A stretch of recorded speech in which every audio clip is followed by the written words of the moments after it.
So many of you may not know, but I grew up in Northern California, about 80 miles outside of San Francisco. And so I lived in the city most recently from 2010 to 2012. And if you're not from that area, you probably don't realize that there was in October was the 25th anniversary of a pretty major event for all Northern California residents. So I'm going to play a little video here.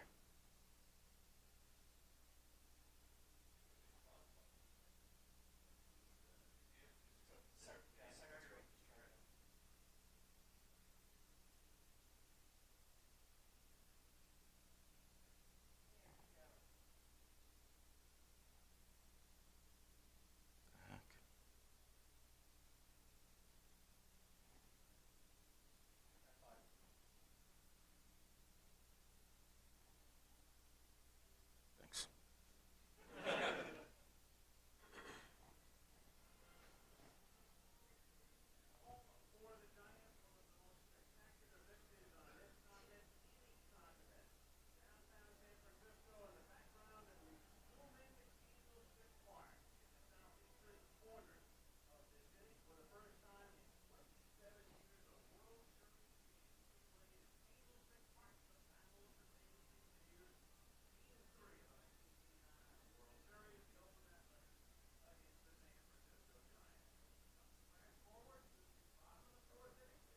We're not going to watch the whole World Series, I promise.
That's me.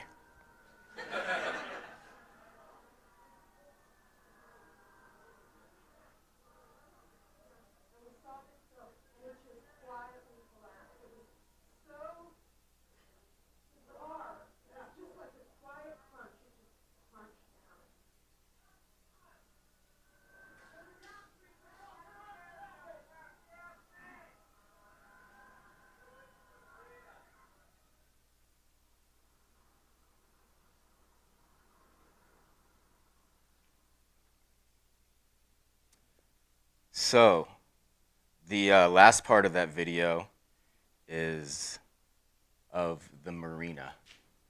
So the 2 years that I lived in San Francisco most recently, this is where I live. So that street they were just showing in that last part of the video is the street that I lived on.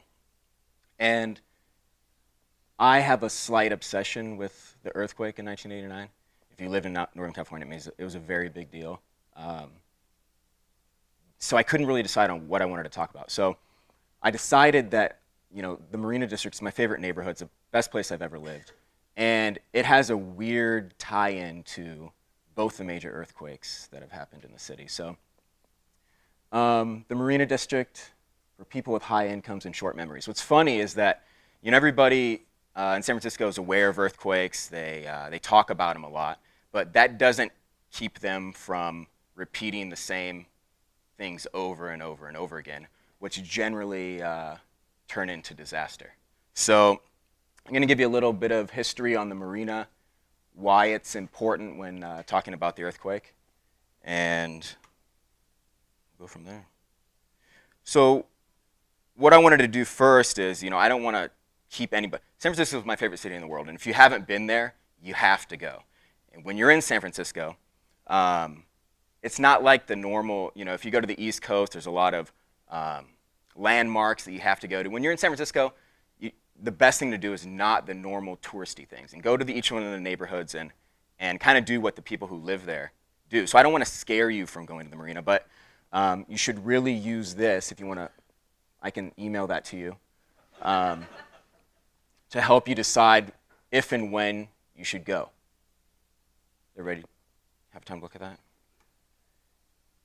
So if you decide it's an appropriate time to visit the marina, this is where it is located, and the distances from several locations you may be familiar with. So this is, the city of San Francisco is only 7 miles by 7 miles. It can take you several days to get across the whole thing, though, for some reason. Public transportation is terrible. But it is the northernmost part of the city, so you're really just, you could walk to the Golden Gate Bridge in 10 minutes. Just to give you an idea of what the marina looks like. So this on the left is Crissy Field, right next to the Golden Gate Bridge. This is coming down to Visadero on the right here. And this one I actually took from my rooftop of the building I was living in 2012. You're thinking, wow, this place is amazing, I'd like to live there. And that's what happened to me. I showed up and I didn't leave for 2 years. But don't buy any property there. It's very likely that it's not going to be there for too much longer. But that's not a joke. The big one is coming.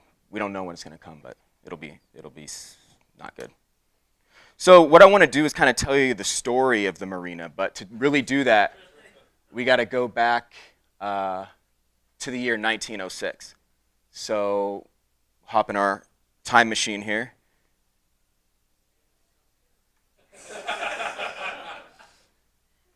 But to really, set the stage, I'll run through kind of what's happened up until this point for the in San Francisco. 1769 was the first documented visit by the Europeans. 1776, they established the Presidio of San Francisco, which is directly west of the marina. So eventually, San Francisco became a part of California in the United States. The name was changed from Yerba Buena to San Francisco. There was a little gold rush that happened that increased the population significantly. By 1890, it was the 8th largest city and was beginning to take on a unique style of its own. And so they called it the Paris of the West. And then in 1900, the first North American plague epidemic hit and knocked out a significant portion of that 300,000 people. But that's not that important. Let's talk about the earthquake here. So 1906, San Francisco was just flourishing. I mean, you had Wells Fargo, Levi's. It was really becoming like the epicenter of the entire financial world as far as we were concerned at that time. And then the earthquake hit. And so this was the largest earthquake in the United States that even till now that we've ever seen. And they didn't really have as an accurate reading as we get today, but somewhere between 7.8 to 8.25. In comparison, the 89 earthquake was 6.8. So there's a significant number of deaths, $400 million in damage. So it was the worst natural disaster that the United States had ever seen at that point.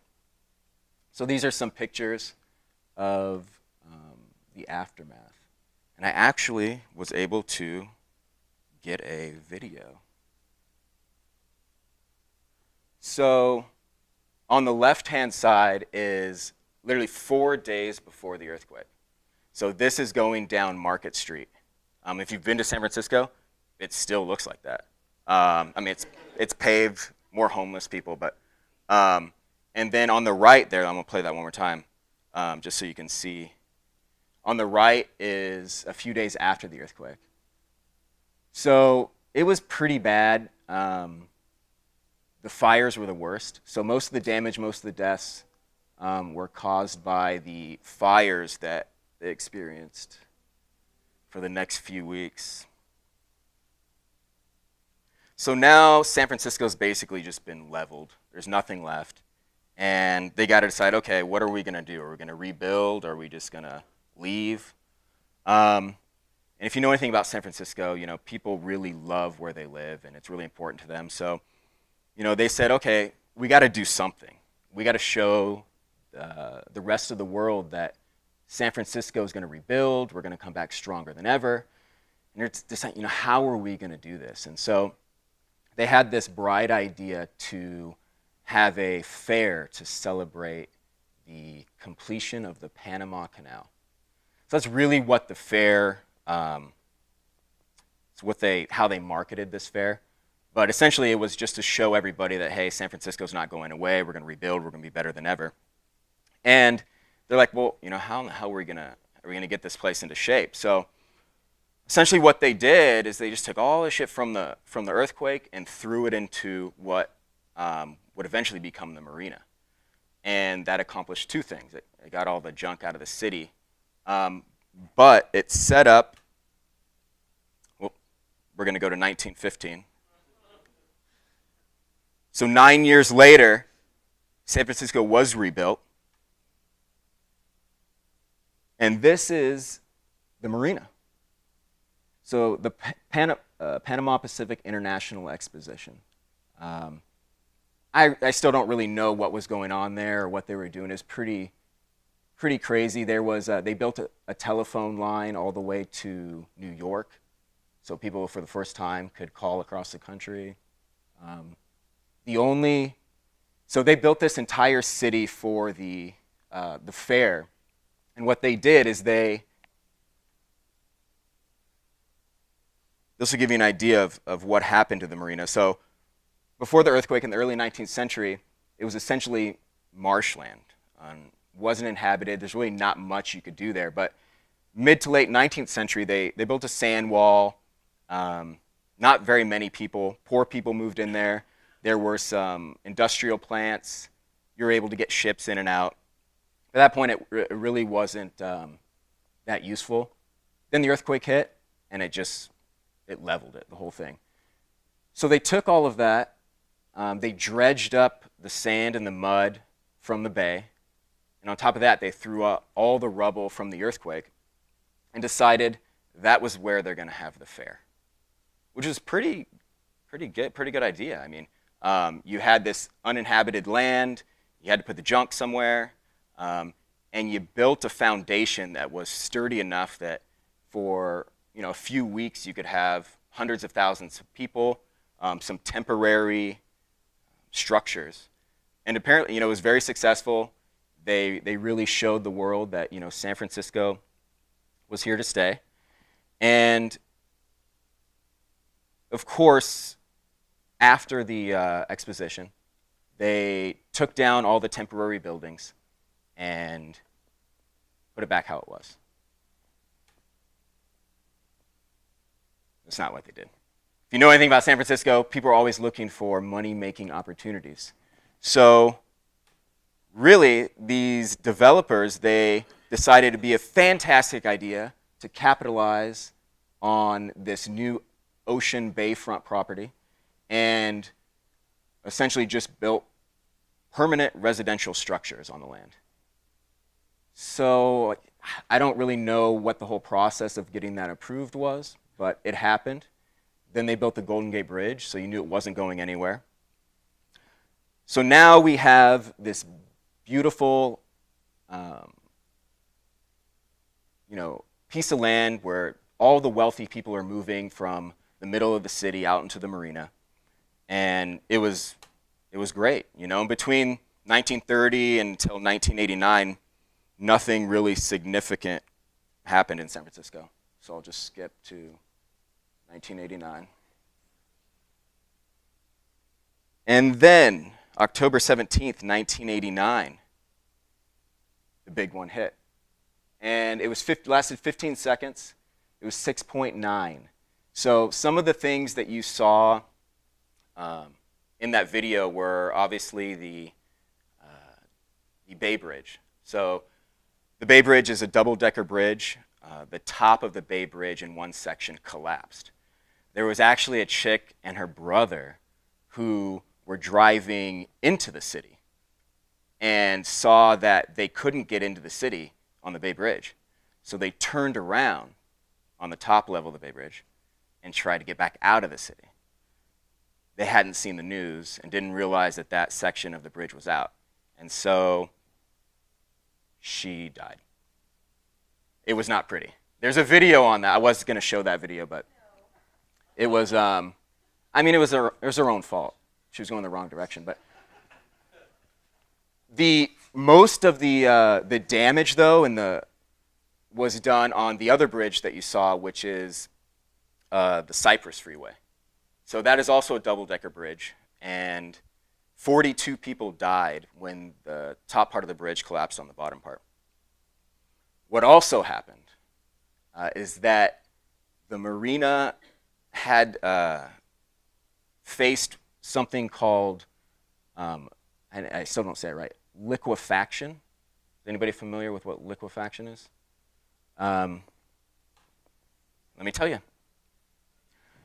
So what happened was that the water saturated mud that was essentially the foundation for the entire neighborhood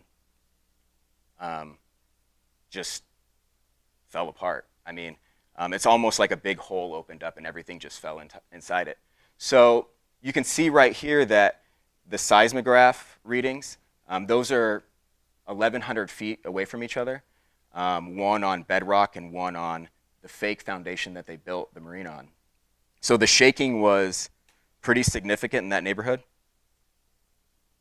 It by far saw the most damage. So these are a few pictures. That's my street right there. So this is actually the apartment that I lived in San Francisco. On the left is what it looked like after the earthquake, and then when I lived in it on the right. I didn't tell Tanner. She had no clue. So 6.9, the Giants never recovered. They got swept. 63 people died, many injuries, $6 billion in property damage. And then over there you can kind of see a map of where the worst damage or the worst shaking was. And if you go to San Francisco, say you move to San Francisco, and the locals, will try and get you accustomed to the steps that you need to take to prepare yourself in case an earthquake comes. And rather than saying maybe you should move to the marina, maybe you should have a buddy system or emergency contacts, really they're nonchalant and say make sure you don't hang anything heavy over your bed. And so that's rule number one. And if this guy says it, it's true. That's it.